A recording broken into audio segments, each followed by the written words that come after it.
So a notch design, thin bezels at front and even good looks is something that is not limited to high-end segment nowadays. You get it at mid-budget segment, and under 15,000 rupees, the Honor 8X comes out to be a good option. Not only that, it gives you good build materials as well, and the overall looks and feel of the phone is also pretty nice. But in this video, we'll take a look at what else is good on the Honor 8X and can it compete with phones like the Realme 2 Pro. You're watching India Today Tech. I'm Rahul Sethi. Let's begin. So the Honor 8X is built like a premium phone, and that is what surprises you. At 15,000 rupees, the Honor 8X is quite a premium looking device. It uses glass at the back, unlike phones like Realme 2 Pro that use plastic, and the frame is also built out of aluminum. Honor has also experimented with the design a lot of times at the back side, and this time around it gives it a dual tone finish, which sets it apart from other mid-segment Honor smartphones like the Honor 9N or the Honor Play. At front, the phone has a very small notch, though it's not really water drop style like many other smartphones, and you also get very thin bezels around the display. So the overall screen to body ratio comes out to be pretty good. The phone has a tall form factor and not a wide one, so using it with one hand is not very easy, though handling it in daily use is not very difficult, like pulling out of the pocket or keeping it on the table. You grip the phone properly and it's not a very slippery one, unlike many other glass metal smartphones, but yes, it's not very ergonomic. Barring that fact, the Honor 8X is a very beautiful and good looking phone, and it's also built very solid, but there's still room for improvement. For example, Honor could have used a Type-C USB port at the bottom and a more universal method of charging and data transfer. Also, the position of lock button could have been better. My thumb resting position is generally above the current position of lock button and is not a very comfortable one to use. Although the buttons are very tactile, they are made out of metal and have a very good feedback. You get triple slots on the SIM card tray to expand the storage and add 2 SIM cards simultaneously. The cameras at the back are jutting out slightly out of the body in a similar fashion as the Honor 7X, and there is not much improvement in that regard. On the notch, you'll see the phone has front camera, earpiece, and proximity and ambient light sensors. The position of the fingerprint scanner, on the other hand, is very nice. It's easily reachable, and the fingerprint scanner itself is pretty fast.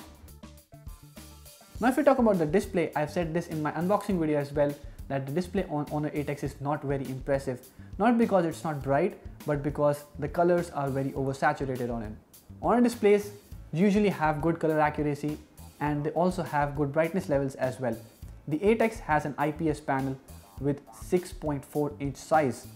But while watching videos, you will recognize the colors are a bit off balance, too far away from the natural ones. And it's not difficult to make out that the display has saturated colors without even comparing it to other displays. Talking about the performance and software, Honor has used a mid-segment chipset, the Kirin 710 on this one, and the performance will not be top-notch, not as good as what you get on the Honor Play. But if we talk about the software, it is also the same as what you get on other Honor smartphones and is ridden with bloatware. You will see there are a lot of third-party apps, there are a lot of features built on top of the Android software, but the good part is that the interface is not slow. Honor, like all the other phones, have optimized the interface on the 8X as well, and you get a good experience on the phone for daily tasks.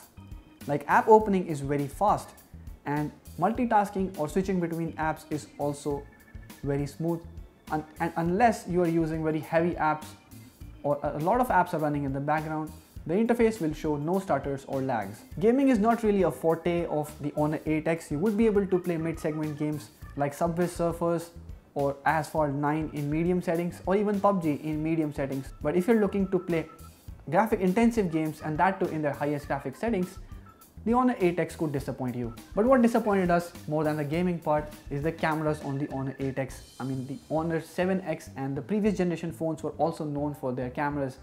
The 8X comes with a dual camera setup at the back and a single camera at front, and the performance is not very impressive. I mean, in good light, yeah, the phone does a good job. You get good dynamic range, and the colors are not really off balance, though they are not very accurate as well, and the camera is able to capture decent light. I mean, even if you're clicking photos against light, you get good amount of light on the object. But in low light, you'll see the dynamic range on the phone falls sharply, and the photos don't come out very impressive. Though the camera has a fast shutter, you would still need to keep your hand very steady to get blur-free shots in low light conditions. The camera software also has some AI based features, but the good part is that you don't need to turn them on or off before taking a photo.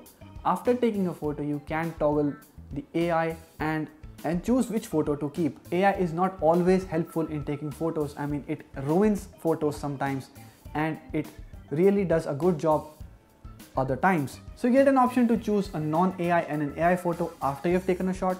So I think this is a good feature. Talking about the selfie camera, it has a similar situation. I mean, in good light, it would take good details. Although the skin tones again are not very accurate, you still get decent shots. But in low light, you'll see the details break and there is a lot of noise in the frames. If you use AI, it over sharpens the photo and may make you look like a ghost, because there is a lot of over sharpening and over processing on the selfies as well, even if you have turned off the beauty mode. So at 15,000 rupees, the Honor 8X may be the best looking or the best designed smartphone, but it's not the best smartphone out there. I mean, the Nokia 6.1 Plus or the Moto One Power deliver better experience through stock Android and are also better performing smartphones. They may also have better cameras, though we haven't compared them side by side. The Realme 2 Pro on the other hand offers better value for money compared to the Honor 8X. I mean, it has a better display. The gaming is slightly better thanks to Snapdragon 660 chip, and if we talk about the camera, there's a world of difference. Realme 2 Pro certainly offers better camera experience on the Honor 8X, and I think that is pretty sufficient in itself for many people. Do let us know what you think about the Honor 8X in the comment section below, and if you like this video, hit the thumbs up button and share it with your friends. Subscribe to our channel to get latest videos on technology, smartphones and other gadgets like this. Thank you for watching.